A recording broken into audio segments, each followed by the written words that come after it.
So this meeting is being recorded and conducted remotely in accordance with Mass General Law.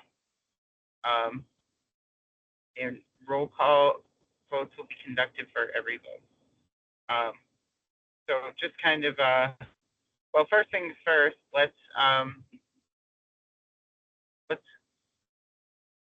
everyone in the meeting had a chance to review the meeting minutes? Yes. Yes. Do I have a motion to accept the meeting minutes as written? I so move. I second. All right. All in favor? Say aye in your name. Carl Hummel, aye. Joanne Lamoth, aye. Tom Morale, aye. All right. Thank you. And then I'm going to zoom down the agenda to the noise ordinance bylaw as part of open action items. And I'm going to let Carl take it away. Okay, well, let me. And then, yeah, so I still have some work to do on a couple things that I was going to bring to the next meeting. So I'm happy to let Carl talk now and go in front of the select board on the 17th. Okay. And the meeting after, the week after is when we'll have our meeting where we'll vote on what to refer to the select board. Are you able to see the slide deck being shared? Yes. Okay, now can someone tell me how in PowerPoint I tell it to go full screen? Oh, I'm talking to no one. You want to click that little next to the minus button on the Zoom on the bottom. There's a little slideshow start. That's on. Yeah. 1 to the right, 2 to the right. Keep going. There we There go. you go. That's slightly different, but that's okay. The last button on the bottom will give you full screen. The last button on the right. There okay. Are you still seeing it? Yeah, we're seeing your notes and the presenter view basically. Okay, that's the wrong thing. If you want to present it, you have to hit the share button and say present in Teams like PowerPoint Live. Well, I'll just stick with this one. There.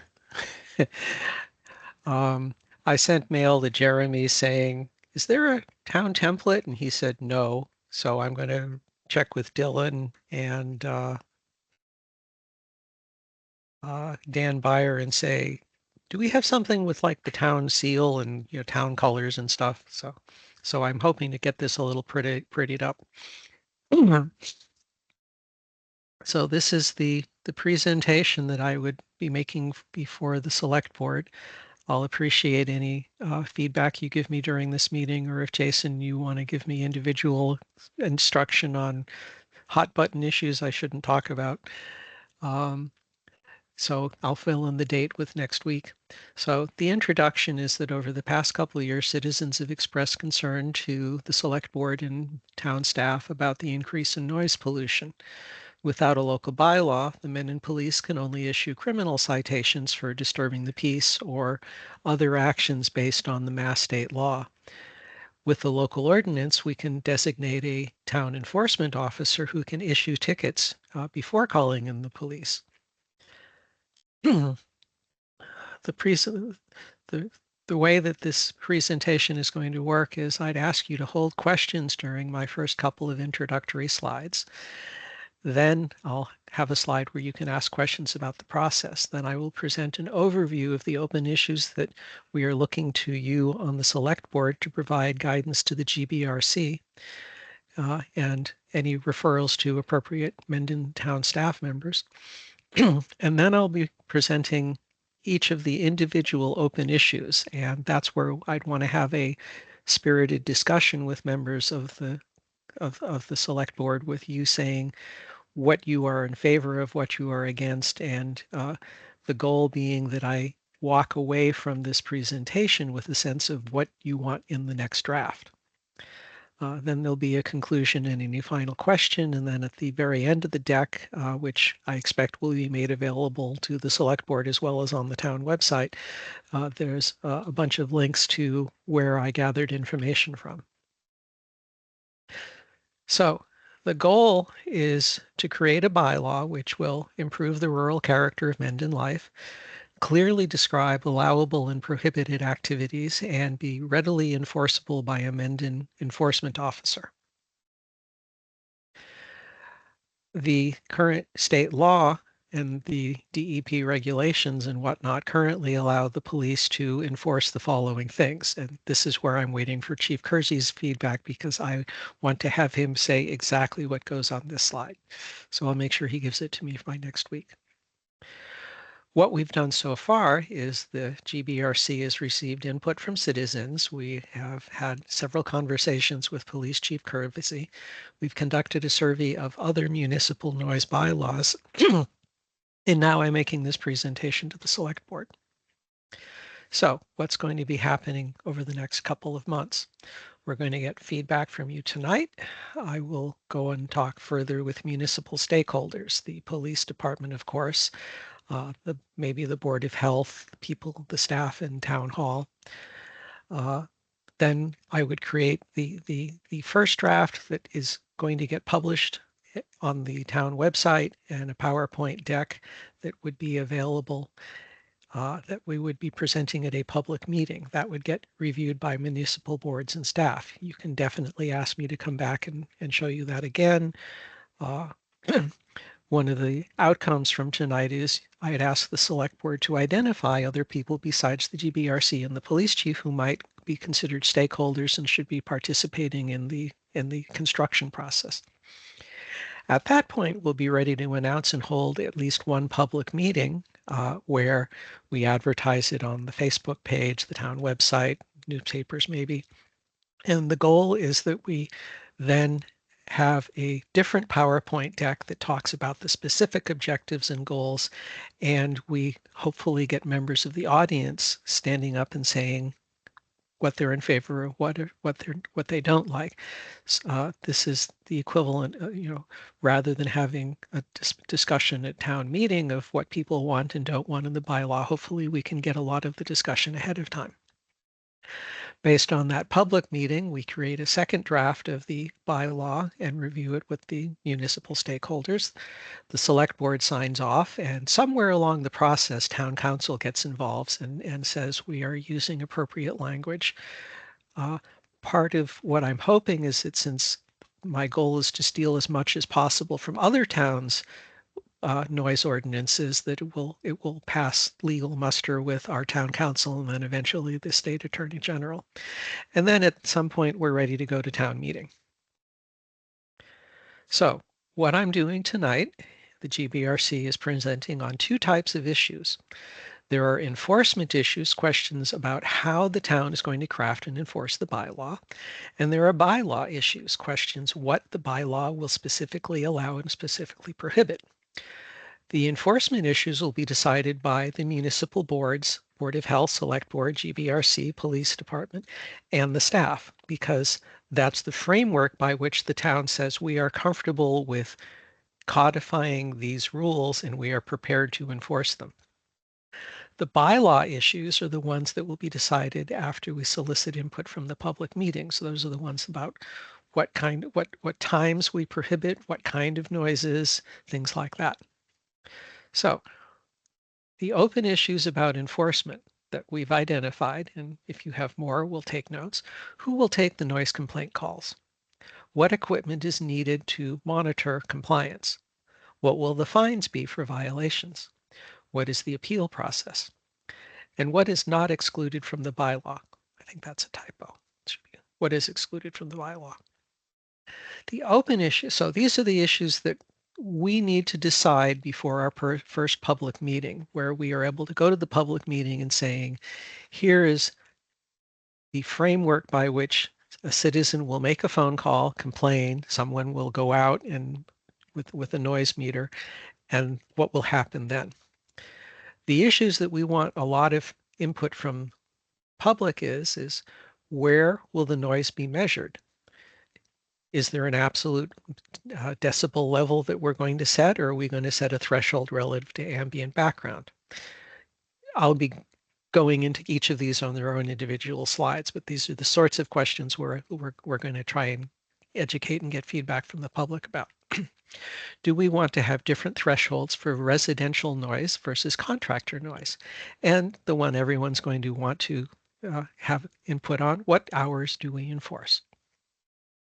So I'll take a break now and ask the select board, do you have any questions about what the process might be, or do you think that the framework of how we're addressing breaking open issues about enforcement versus open issues about the text of the bylaw?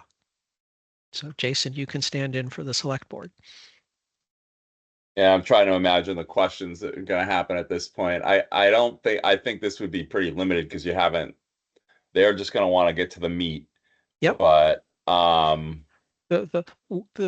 my experience dealing with senior C-suite executives at financial companies is if you don't tell them to hold questions, they will attack on the first slide or the second Yes. slide. They'll start arguing with your introduction.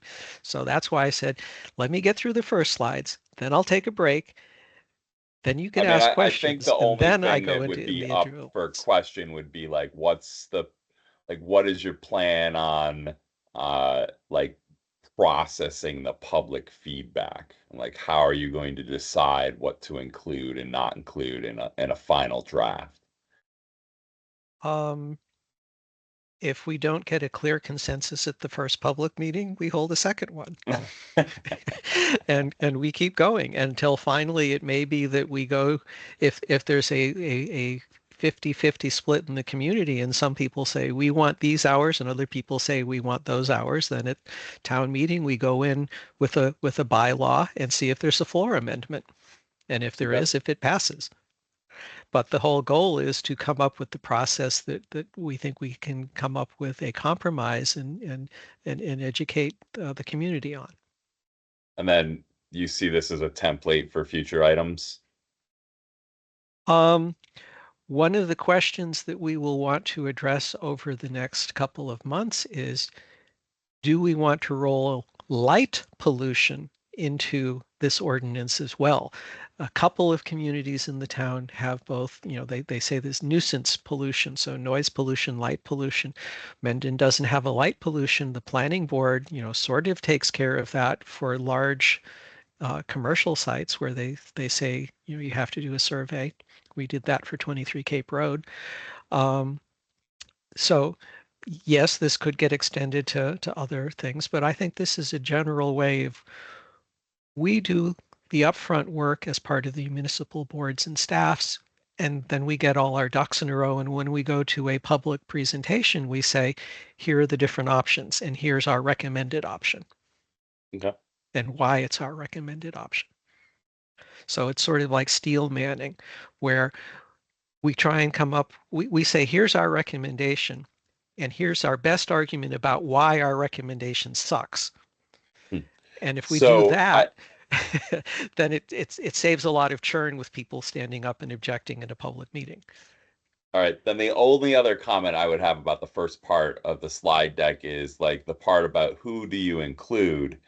How does the noise ordinance apply to, will apply to commercial entities? How will it apply to residential? How will it apply to the town, for example?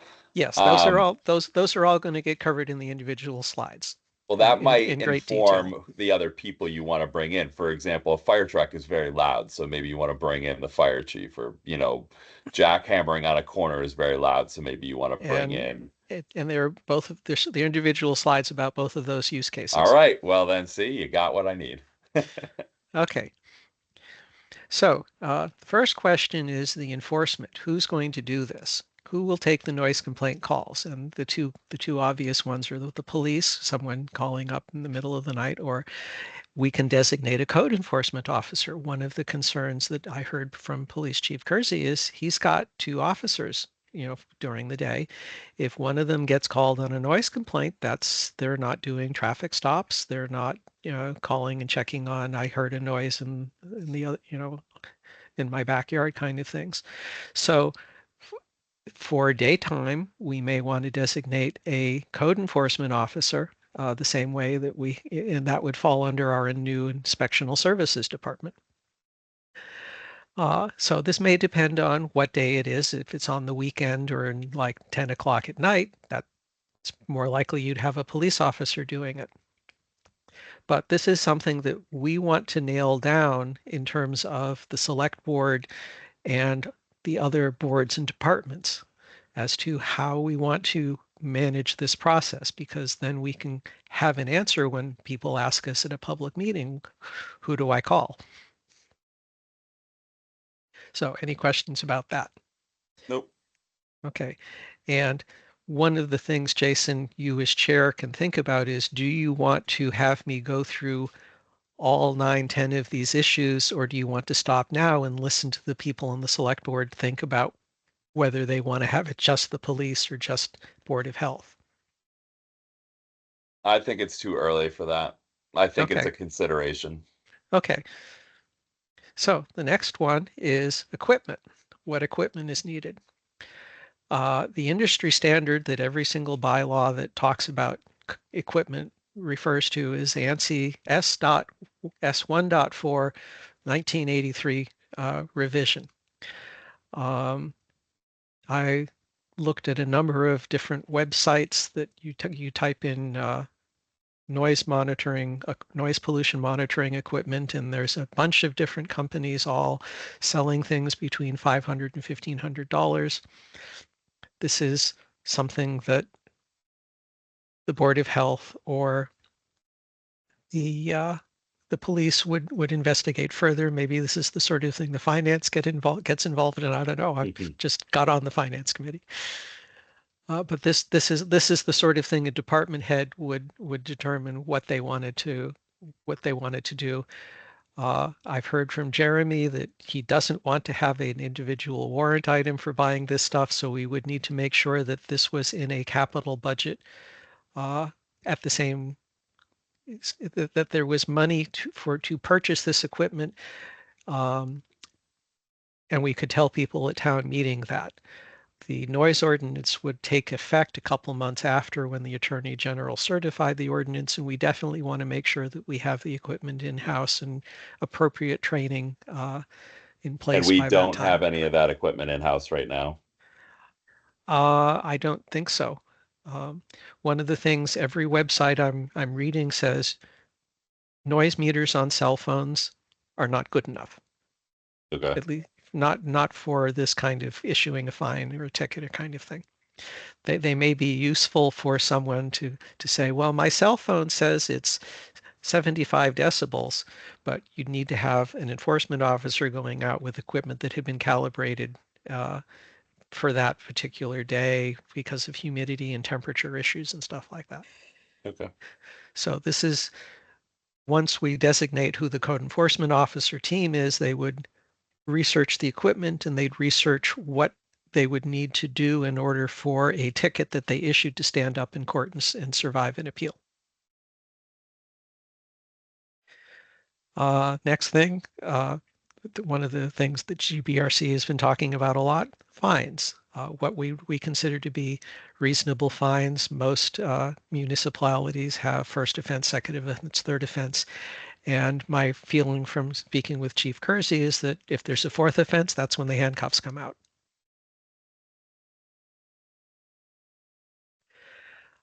We also want to address the appeal process. This is not necessarily going to be in the actual bylaw itself, but we want to make sure that we know what happens if someone says, hey, I got this ticket, I don't think I should have. The town clerk does this, I believe, for parking tickets.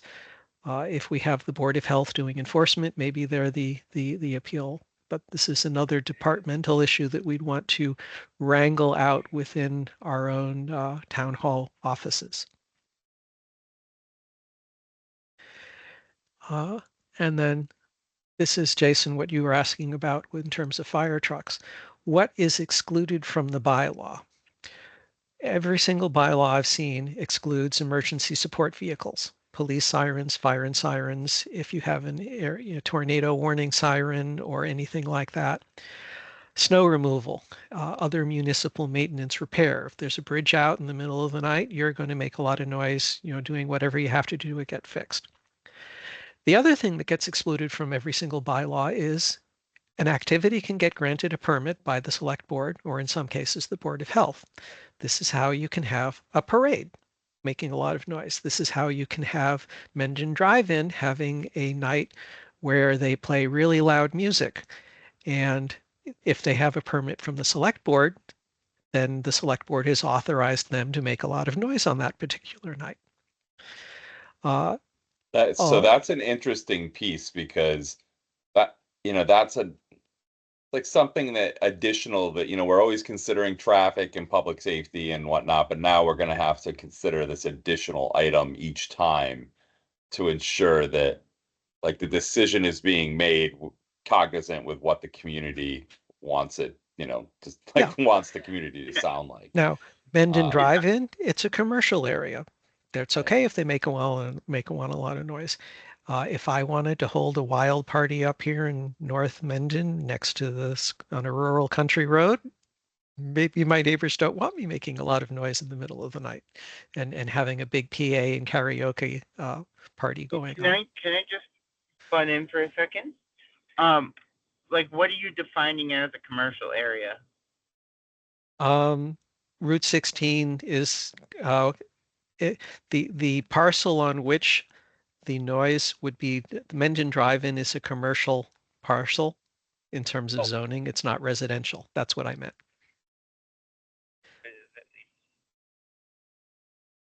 So did that answer your question? Partially. I mean, I guess like it's just kind of, like it's commercial up to a certain amount of feet back from the road. Mm-hmm. Yep. Beyond that is rural residential. Like, I guess if we're going by zoning, like, are we going to have a? I don't think Carl was saying we're going by zoning. He was kind of responding to my question about what we would consider a valid use. And a commercial space is a valid use, just like a permit from the select board would be a valid use. Well, no, what I'm saying is the Mendon Drive-In usually won't have a noise problem because people have speakers that they listen to. But I understand that occasionally they'll hold a rock concert type event. Taylor Swift had some kind of a party, I think, where they had loudspeakers and they played music real loud. If they have a permit from the select board, they are going to be excluded from the normal restrictions on decibel levels for that night only. Okay. So like, I guess, well, but they do make noise because they have that announcement. They have announcements going over the speaker, sometimes very late at night because of the double features. In addition, you're talking like, what about like, for example, late night sport games under the lights? Yes. So I guess my question, like something we have to figure out is like, what mechanism is it that makes these things okay, and how do we make sure those are rock solid? Okay. Well, now we come to the second part of the slide. Sure. What else could be excluded after we go and have a public meeting and get input from the citizens?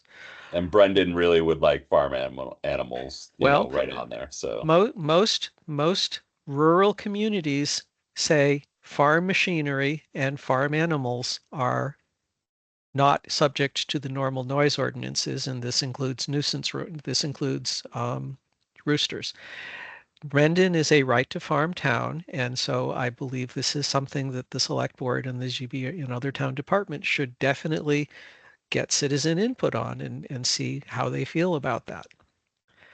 Likewise, most communities have an exclusion for school school bells, church chimes, carillons, things like that. Especially if they're only playing, occasion, when you would expect school or church to be out. A couple of noise ordinances say that if your house alarm or your car alarm is off, that can exceed decibel levels as long as, it doesn't go more than 10, 20 minutes.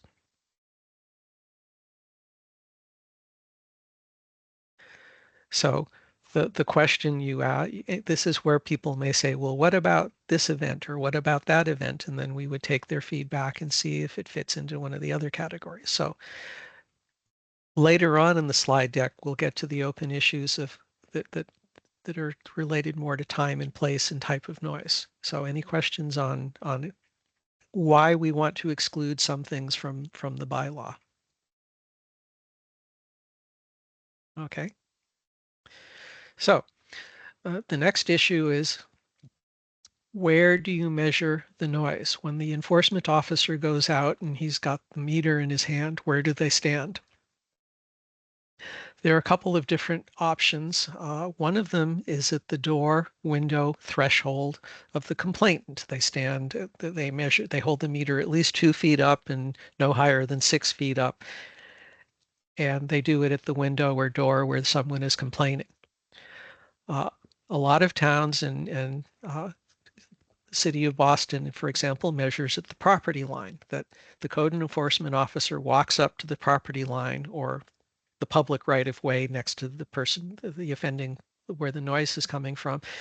However, since Mendon has our rural zoning, it's going to be very difficult for an enforcement officer at 10 o'clock at night to try and find the property line in the middle of the woods. So that is why the GBRC recommends that we measure at the door window of the complainant. But again, this is something, this is where we have a public meeting. This slide goes up, I speak to it, and we hear if there's a lot of opposition from members of the public who say, no, I want a different kind of measure.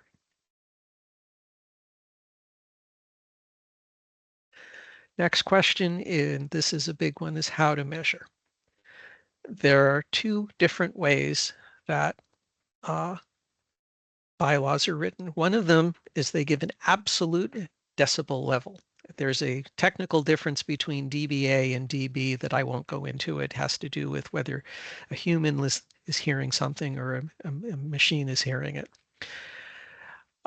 So a lot of municipalities say there is a specific number, and if you see the number on the meter and it's higher than that number, you write a ticket. The other way of doing it is you say it's a threshold relative to ambient background, and that's where you say, okay, let's measure the noise, measure the decibel level with the noise going. Let's wait until the noise isn't there and take another decibel level. And if it's more than a certain amount above the ambient background, then you write the ticket. In addition, some bylaws are specifically going and attacking a particular kind of thing called a tonal noise, which is defined as a whine, hum, or buzz. These are immensely irritating. And so, for example, if you say you can't be more than 10 decibels above ambient, well, if it's tonal noise, if the tonal noise is 5 decibels above ambient, then it's not allowed. So those are definitely other things we want to get the community input on. Another issue, another way almost all of the more recent bylaws differentiate is who is making the noise. Most bylaws that have been written the last 10 years differentiate. They don't have a one-size-fits-all. And I've seen 3 different ways to categorize the source of a noise. The first one is a resident working at a home, either their home or the home they're renting. The second kind of noise is a contractor working at a home, doing yard work or minor repairs. So this is somebody leaf blowing somebody's lawn, or they're got a circular saw going because they're cutting a piece of wood to do some minor repairs. And the third type of noise is a contractor working on a site with a town building or demolition permit. So you'll see when I get to the next slide how these different categories fit into the different ways that you can measure noises. And that would be the one that I expect we're going to have the most people commenting on and talking about in a public meeting. At what hours do you want to restrict excessive noise? And there are two ways to slice the 7 by 24 week. A lot of places will have one set of rules for Monday through Friday, a second set of rules for Saturday, and a third set of rules for Sundays and holidays. For example, Monday through Friday, 7 a.m. to 9 p.m. 7 a.m. to 7 p.m. Saturday, 8 a.m. to 9 p.m. Sundays and holidays, noon to 7 p.m. And again, these are all a la carte. People can, at the public meeting, can express their preferences for what all of these different things would be. And then in addition, towns will say not only what day it is, but also who's making the noise. Contractors on a site with the building permit are prohibited from doing things, making very loud noises on any time at all on Sundays and holidays. And on Saturdays, they can only do it from like noon until 4 p.m. Whereas someone working on their own home can work on their home on Saturday from like 7 a.m. to 9 p.m. because, that's the day they can do it. And they're allowed to do work on their homes on Sundays from like 10 a.m. until 6 p.m. Again, this is a matter of fine tuning, and you have the ability to make a complex table.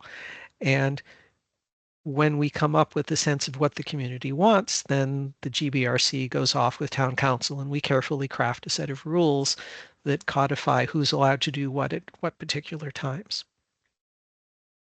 So that concludes all of the open questions, and now we're ready for final questions. Sorry, the opening presentation, and now we're ready for final questions.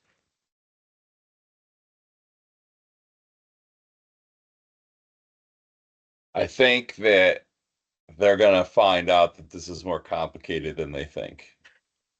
It's more complicated to write.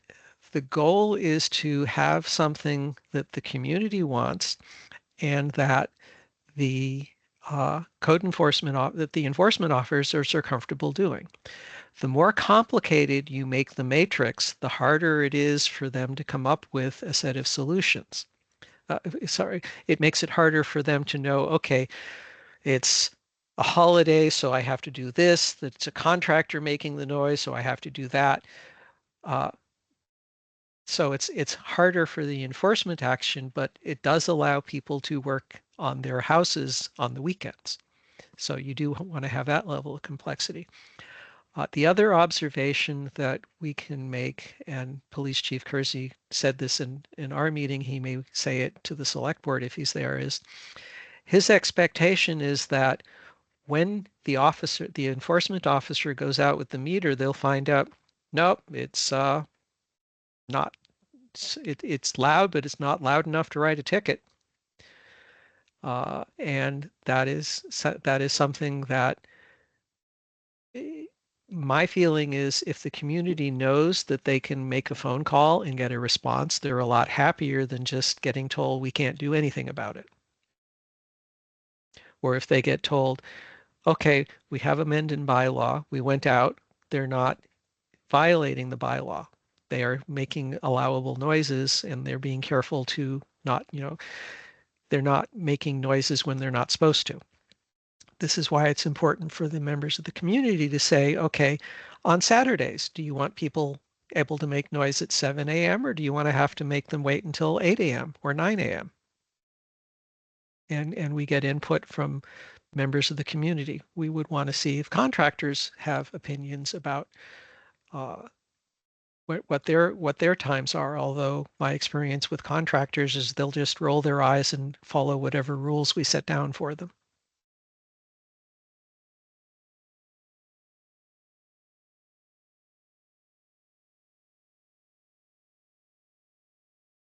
So Jason, do you think this is ready for a presentation next Wednesday? Yeah, definitely. Okay.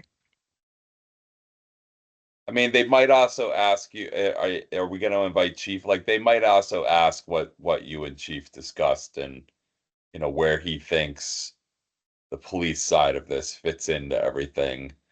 I mean, I understand that your counsel is essentially going to be, well, we didn't write it and present it to the public yet, so, Um, but so that might Tom, come up.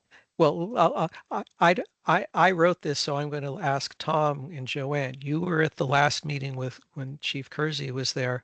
Did I include everything that he was concerned about and mentioned as an issue in this slide presentation? Yeah, I think you have. Yeah, you've touched on them all from what I Yeah. can see. The one thing I was we discussed is whether we should do civil dawn and civil dusk. And since no other ordinance is doing that, I just saying, no, let's just stick with AM and PM.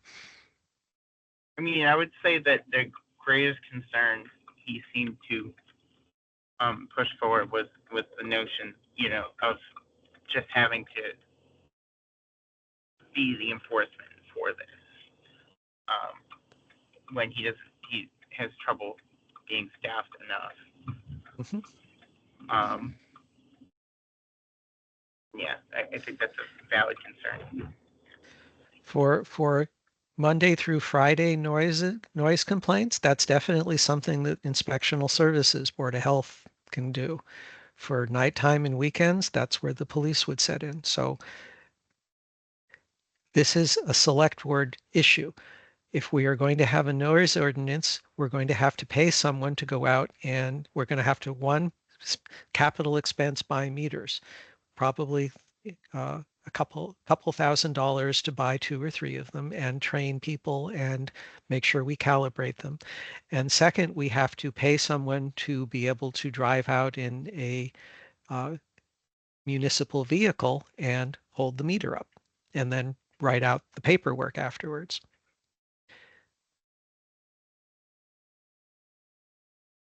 So the question for the select board is, I believe that we have enough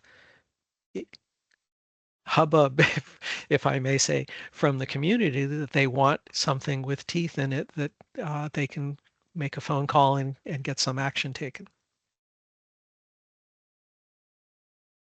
Yeah, I'm thinking that conversation might lead into what else could this enforcement officer do or enforce in order to ensure that we're utilizing a new employee to the best of our abilities. Um, that's up for Jack McClellan to say. Yeah. Or That I or mean that we've had a lot of enforcement style conversations. and and Um, and as we're reviewing the bylaws, there are all of these fines for parking. There's fines for this and that. They're kind of minimal. So you raise them up, the fines, and then you have the code enforcement officer position, or the enforcement officer's civil enforcement officer's position, partially coming out of the fines that are collected.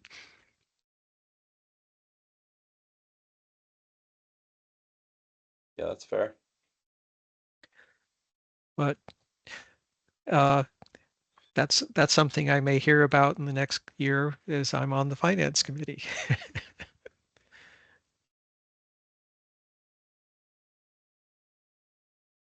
So if there are no other questions about the slide presentation, I will work on filling in the details. And Jason, you now have a rough idea of how long I'm going to talk, and you can think about how many questions I'm going to get and then book time accordingly.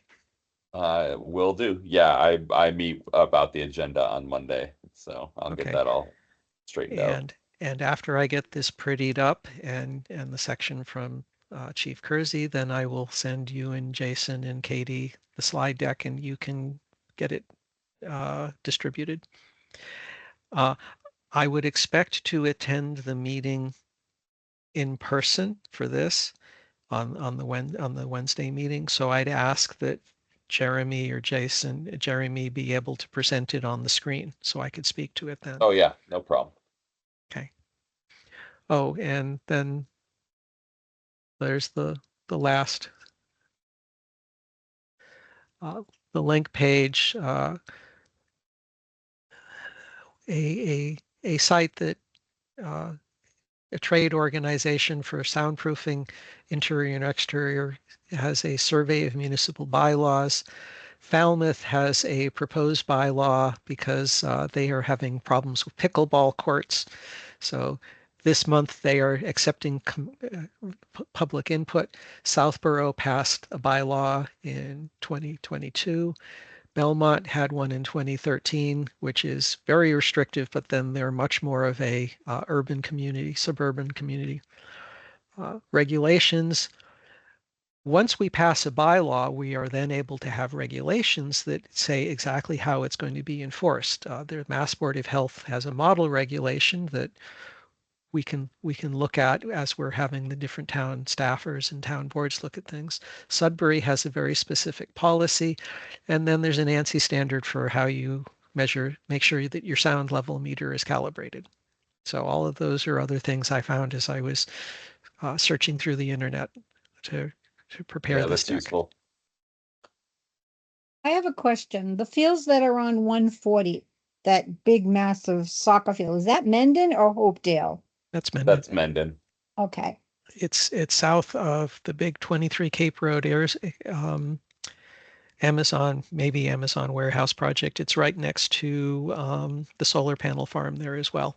So that's considered a commercial area then, where the soccer fields are? Route 140 is zoned commercial, yes. Okay. Oh, okay. Route 140 and Route 16. And that's one of the fiscal challenges that Mendon faces in terms of how do we expand our tax base. Again, starting to wear my FinCom hat. But like you said, for pickleball, right? Right now, Mendon does not have any pickleball anywhere in the town, but that does not say it won't happen in the future. Well, we have they do play pickleball at the tennis courts in the town park.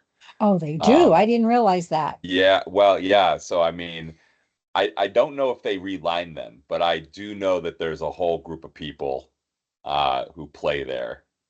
They were playing there after the cardboard boat race, and I stopped to talk with them. So I don't know. I haven't heard anything about the noise there, but yeah, I have heard just anecdotally in other towns that pickleball can get annoying. But I I have a don't. friend who lives next to the tennis courts in Uxbridge where they have the pickleball courts. Mhm. And of course, on the tennis pickleball, and those courts are lit all night long because they get a break from Mass Electric if you use so much, I guess, electricity in a commissible. And she said the noise is horrendous at midnight, where you can hear people going bong, bong. She Yeah, that's says, definitely not something we're looking to have. The proposed Falmouth bylaw has a specific section just for pickleball. so, well, I'm throwing it out there because you know it's going to come up possibly when you have your citizens forum with people saying, well, right now they're not using it a lot, but in the future it may not be the case. I mean, that's part of like the town's ability to adjust regulation, Mhm. Yeah, post passing of the bylaw. yeah. And it's a good point to bring up because it's also why we don't want to get hyper specific in the bylaw in case we want to make those types of changes. The way I would recommend to deal with that is the select board is authorized to issue a permit that allows an activity that would ordinarily exceed the allowable noise for that particular time and day and type of activity.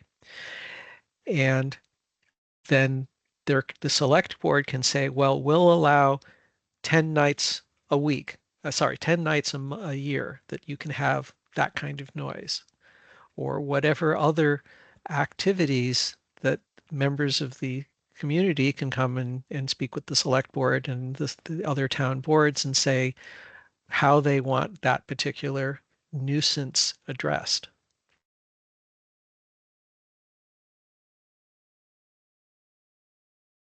So having a Mendon bylaw for noise is a good first step. of getting all of the different town boards and town staff to be aware of this issue, and then we would have a policy and procedure when we get complaints to decide, okay, is this something we write a ticket for? Is this happening frequently enough that we need to tweak the regulations? Is this something that the select board should think about maybe updating the bylaws at a future town meeting to allow or prohibit certain other types of noises?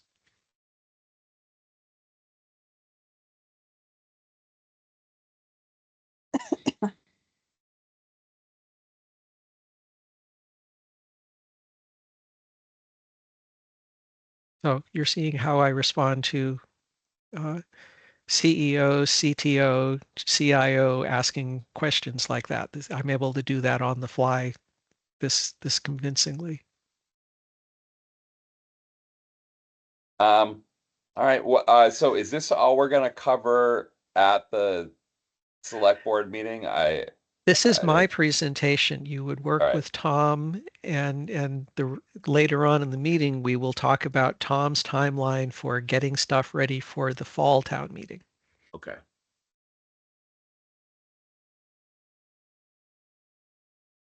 I mean, I will just say this, I was prepared to go for the beginning of October per the select board's request.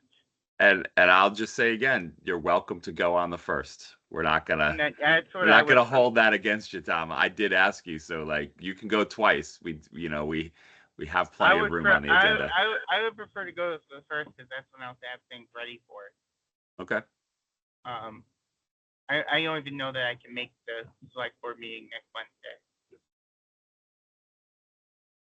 I feel like Carl might have enough words for all of you. Yeah. Written I mean, and verbal. I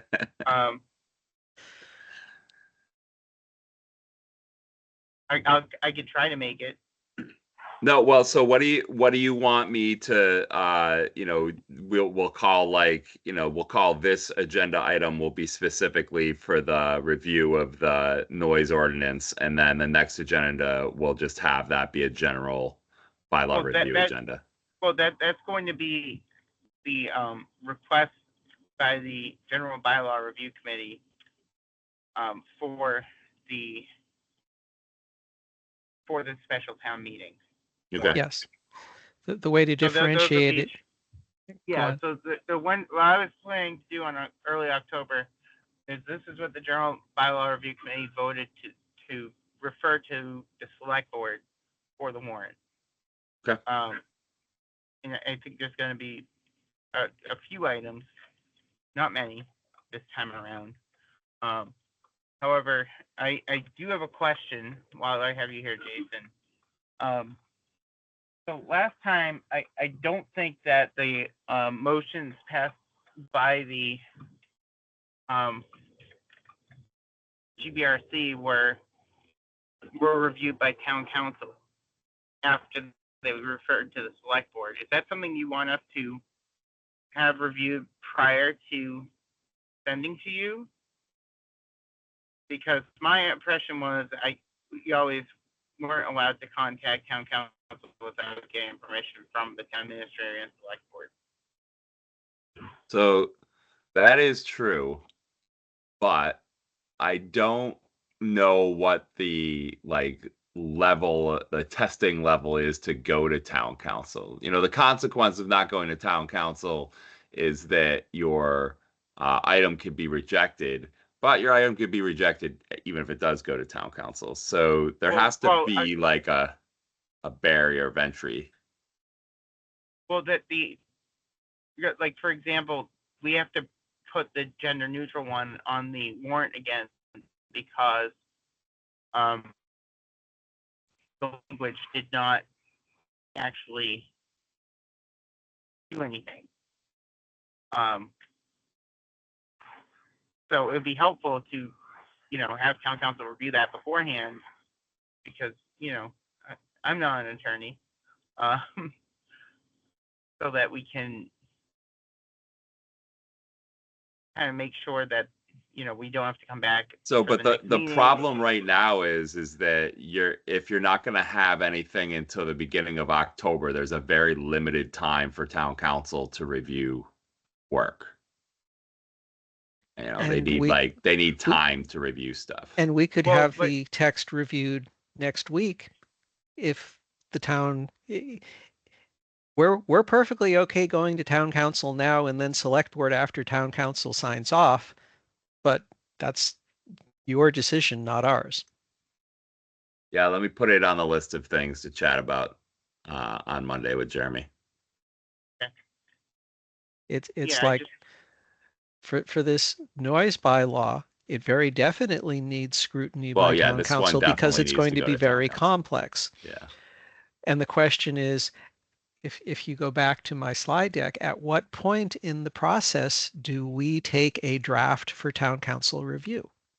And that's up to the select board to say, is it after the second draft? Is it after we get citizen input? Do we wait and do we get her opinion on stuff early in the process or wait until we think we have a final draft? That's up to you. I will get you an answer to that before next Wednesday. It can be discussed in the open meeting at the select Okay. board. You may have, you and Jeremy will have an opinion, but Tom Moroli or Brendan or Elena may have completely different opinions on when town Yeah, I council might should put it weigh on in. as a separate So line item. So I think it should be part of maybe an agenda item after it would fall in the same agenda item, but after I'm done with my presentation, you take over that agenda item and say, okay, we will now discuss town council review. And it won't be part of my slide deck other than my mentioning, yeah, it's going to happen sometime. Yeah, we have some other things related to that we might want to chat about all at the same time. So yeah, let me get back to you on that one. Mm-hmm. Thank you.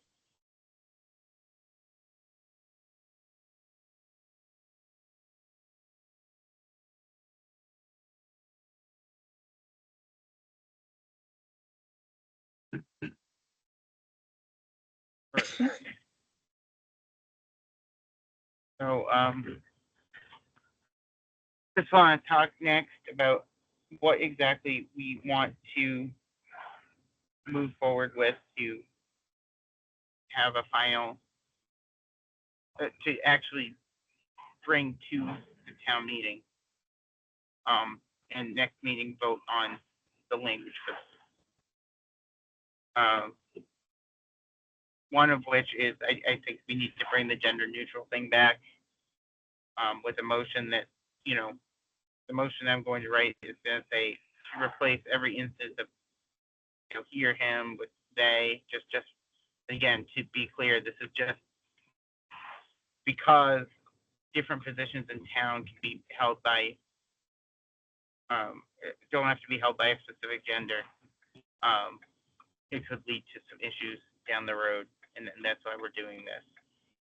Because as of right now, we passed basically the voters passed their intent to want to change that, but the language itself was not changed. The Attorney General said we weren't specific enough to have a actual change. Well, no, That's that's not what No? the Attorney General said. The Attorney General said it as passed, it was fine, but it passed because it didn't change anything. Oh, okay.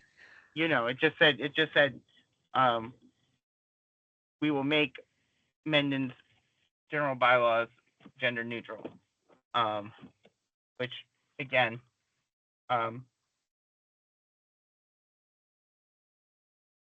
yeah, that's an intent to do something. So we need to actually create, Okay. have the bylaw change as part of the motion, which I can do for next meeting for us to vote on. It's going to be a very simple motion. I reached out to Ellen about the about our potential changes to the animal control special provision. I have not heard back from her. Hoping to hear back from her tomorrow. Hoping we can at least incorporate some of that. Are there any others that people think are ready to go? I know Council on Aging, they won't be able to discuss it until the October meeting, their October meeting. That's what they said to both Karen and I. Okay. Historic district, are they? So I think those two things are what I see that can potentially go on the town meeting warrant in November. I don't know if anybody else has any other ideas. Ann Mazar got a land, you probably have land use, but that's like Conservation Commission. It's coming from them, not from the select board. Right. So we can say that we work with them on it, and so we sort of prodded them into it. And we get partial credit for that one. Yeah. Yep. Joanne, Yeah. do you have any? No, can- the one that I had, they were still waiting for the state to finalize. That was the trailer, Right. ADA. So the Board of Health was waiting at the state to finalize the language on that. So I'll be checking with Dylan and see if they have more information on whether my understanding is the town has probably done it the state has probably done it by now, but then it would be the question of the Board of Health looking at those changes and deciding what to do with it. All right. Well, otherwise, I mean, those are the two I can think of. Okay. If you get to hear from Christina on historic, assuming that means they're not ready. Again, Council on Aging is not ready to discuss or look at it yet. So I see those two. Other than that, I think the next thing is, so I'll have language at the next meeting for us to vote on. And then beyond that, I know we have the review today, but do we want to save the review for next time since two of our members are absent and we've already gone on an hour, the ongoing review? What I'll do is I'll take my notes and I'll send them as an email. Okay. Where I basically said, here's a question for Jason. Why in 1979 did they pass a special bylaw just to deal with used car lots? I mean, my guess is somebody didn't like a used car lot near them, and they figured out how to get it on the warrant. Yeah, and underground gas tank removal. Is that still needed, or is it? Those are the kind of questions that we'll just kick around.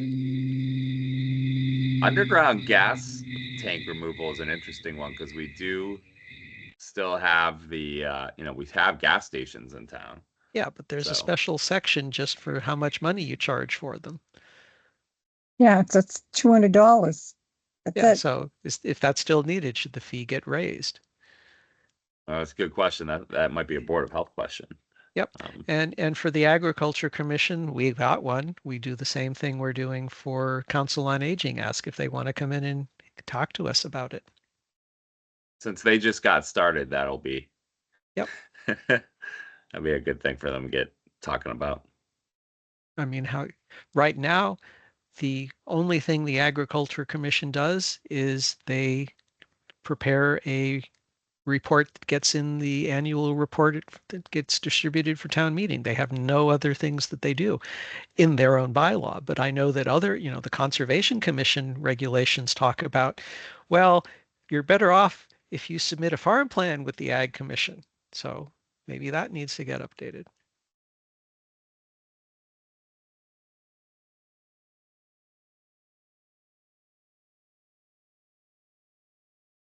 So anything else? Any other items not anticipated? No, I have nothing. We have a motion to adjourn. It is 7:35. I will move to adjourn. I second. All right, all in favor, say aye. With Carl, yes. Carl, I. Joanne, I. Tom Morelli, aye. Thank you, folks. See you in 2 weeks. And Anytime. Jason, I'll talk to you next Yeah. Monday, Tuesday. See you next week. All Bye, right. guys. Bye. Bye.